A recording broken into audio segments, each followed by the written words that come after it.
वीआईपीओ के प्रोटेक्शन के लिए बहुत तरह के प्रोटोकॉल्स हैं।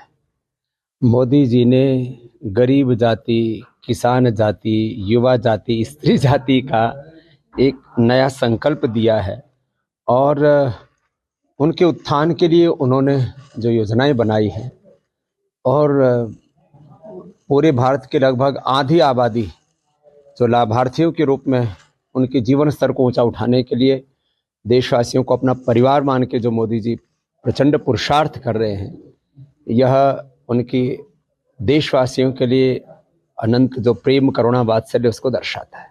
मोदी जी, लोगों ने प्रधानमंत्री जी की गारंटी पे विश्वास किया, इसलिए 3 राज्यों में जीत के आई।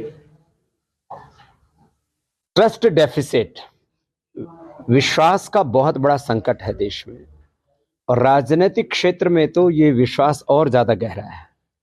देश के प्रधानमंत्री जी के प्रति देश के लोगों का विश्वास, ये उनकी बहुत बड़ी ताकत है और इसी से भारत ताकतवर, शक्तिशाली बन रहा है और विश्व के लोकप्रियतम नेताओं में मोदी जी की गिनती हो रही है। तो भारत का प्रधानमंत्री यदि वैश्विक स्तर पर नेताओं की श्रेणी में श्रेष्ठ पर है, शिखर पर है, तो ये भारत के लिए गौरव की बात है।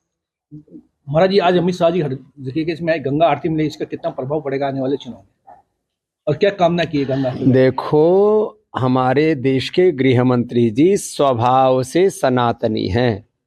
वो गंगा माता, गौ माता, भारत माता के परम आराधक हैं और इस देश में श्रद्धेय प्रधानमंत्री जी के सपनों को जमीन पर उतारने के लिए, चाहे धारा 370 का प्रश्न था या जो है राम मंदिर का अब दिव्य भव्य उद्घाटन अब होने वाला है, इन सब संदर्भों में देश की सुरक्षा व्यवस्था और देश में शांति की व्यवस्था को जिस तरह से उन्होंने आदर्श रूप में स्थापित किया है, वह अपने आप में कीर्तिमान है। Global investor